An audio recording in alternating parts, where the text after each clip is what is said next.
This came out this week, welcoming Housemarque to the PlayStation Studios family. Now, me and Josie, we had a back and forth on this. Not too much. I ultimately agree with you. Yeah, and so let's just talk about what happened. I'm going to read this. Um, Today is a big day for Housemarque, and it has been over 26 years in the making. Our strong partnership with Sony Interactive Entertainment started with Super Stardust HD on PS3, and since then we have made arcade inspired games for all of the PlayStation platforms, with Returnal for PS5, our most recent release, our biggest foray into third person action gaming, solidified our voice and brand in the industry as delivering unique and quality player experiences. We are so excited to finally join the PlayStation Studios family. This gives our studio a clear future and a stable opportunity to continue delivering on gameplay centric approaches while still experimenting with new methods of narrative delivery and pushing the boundaries of this modern art form. It says locally here in Helsinki, so that's Finland, right? Uh, so they're a Finnish studio, I believe. Um, and so I'm not going to read the rest, but um, I'm going to post this in the description. So let's get let's get on to why I was skeptical of this news. So first of all, if you're like a big fan of Housemarque and they haven't put out as many games as bigger studios, obviously because they don't have the funding, right? So the benefit of this hopefully is that they get a cash infusion, which allows them to hire more developers and put out more titles, right? So that's the benefit of this. Yes. But as That's we, initially why I was excited for it. yes, yeah, and that's why I think initially a lot of people were excited. But why I was skeptical is because we have covered several stories now where Sony Interactive has shuttered really good small studios or has forced their talent to leave because instead of allowing them to produce the games that they want to produce, they're forcing them to work on AAA titles for like Naughty Dog. And so that's what I'm skeptical about. Like, are they gonna just say, yeah, hands off Housemarque, we're gonna let them do what they do, or are they gonna go, oh man, it's crunch time. We need help on Last the of Us Last 3. of yeah on Last of Us 3. So sorry guys, you gotta work on Last of Us now, and put your game to the side for like a year. So I mean, am I being too paranoid? What do you think about it? No, if anything, I was blinded. I was blinded by like, yes, Housemarque. That sounds fantastic. And also the idea that, we just had E3 and Xbox had a pretty damn good showcase where they're showing off the fruits of their labor in terms of the studios that they've acquired. Hmm. And it's like, okay, Sony's making moves, trying to have that first party punch that Hmm. they've maintained for a while, but it seems like Xbox is gaining ground. Yeah. Oh yeah. So with Housemarque, I was super excited, especially since I loved Returnal, I love Next Machina, and just in general, I feel like they're making the kinds of games that are lacking in the industry, which is like higher quality semi indie games. Hmm. Does that make sense? Yeah.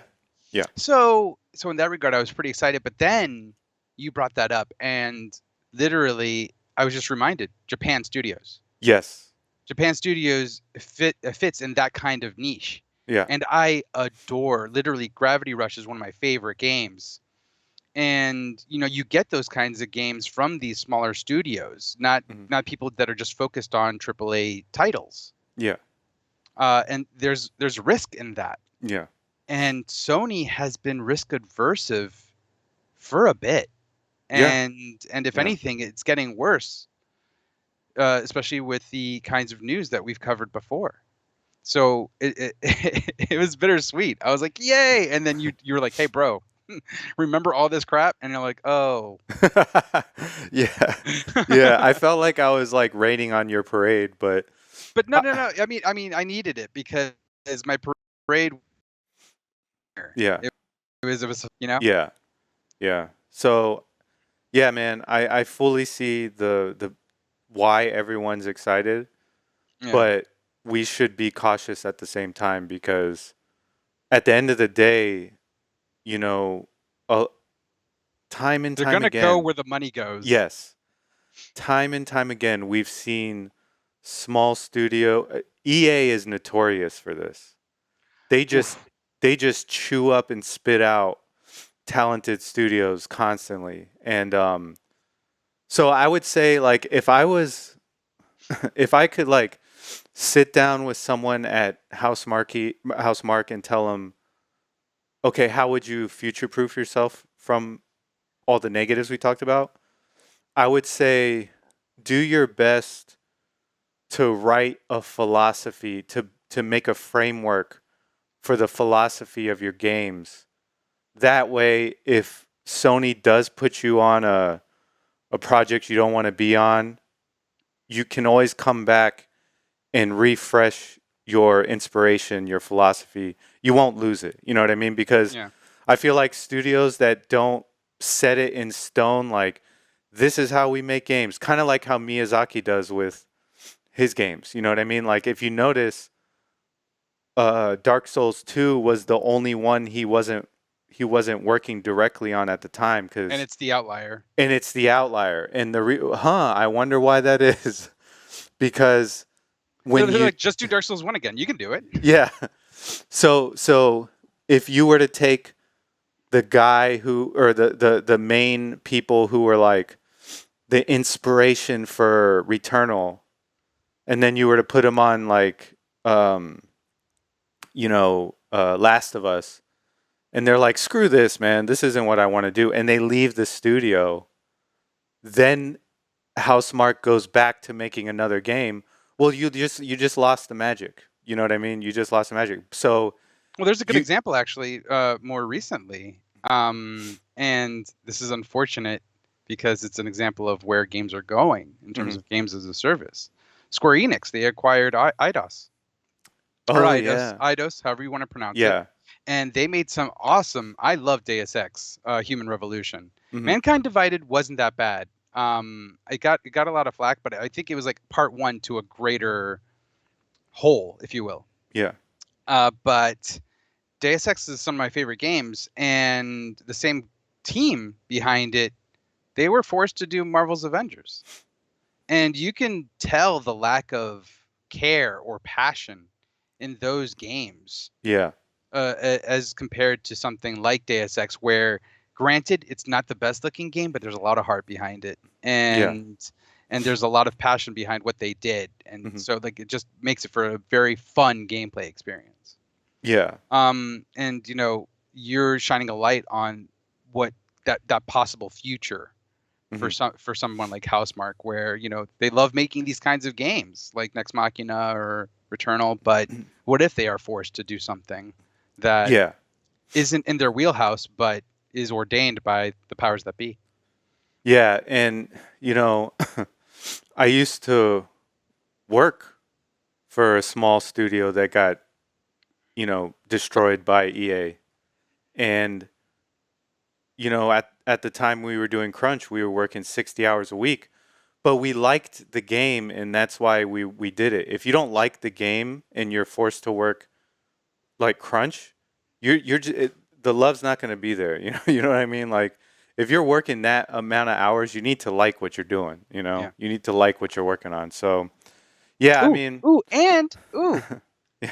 Platinum Games, Babylon's Fall. Oh yeah, That yeah. doesn't look like a Platinum game. No, It it may it may doesn't. it may look like it plays like a Platinum game, Yeah, but the passion behind the art direction is not there. yeah, yeah. So I mean, And that's but that they weren't acquired though. they weren't acquired, No, but who knows where the decision to make that game came from? I mean, true. it could have come Square from the Enix. up. Maybe I don't know. But yeah, so there, you like just be skeptical because you Cautiously know, optimistic. cautiously optimistic. Like, I hope it works out. I hope they give them creative freedom and they just give them the resources they need. But lately, we've kind of been seeing the opposite from them. So, just take it with some optimist or Grain of co- salt. yeah, take it with a grain of salt. Sorry, I get all my You forgot the word words. yeah. Yeah, dude, I'm one of the worst people with like colloquials and shit, man. Like Colloquialisms. colloquialisms. Like I mess them up constantly. It's all good. I've always been that way, so it is what it is. I'll be I'll be your safety net. I'm like that guy from what's that movie? Boondock Saints, one of my favorite like cult classics where he's like, "Make like a tree and get the fuck out of here." I was thinking more like Sandra Bullock from Demolition Man, and Oh how yeah, she just yeah. kept she was like so far in the future, which is only 30 years, but she kept getting everything wrong. Yeah, she was like, she said, I actually, funny enough, you said that I watched it last night, Dude, I and love that movie. yeah, I love it. And she was like talking to Sylvester Stallone, Stallone. and she goes, you need to, uh, what did she say? Like match your meat, Yeah, yeah, and he wants to lick your ass or something yeah, like that. exactly. You, He's meet like, he's like, meet met your your match match. and kick your ass. Yeah, exactly. Yeah. All Every right. restaurant is Taco Bell. Yeah, yeah. That would be hell. No, Okay. are you kidding me? Chalupas for Dude, days, I would not. years. I would die from malnourishment. All right.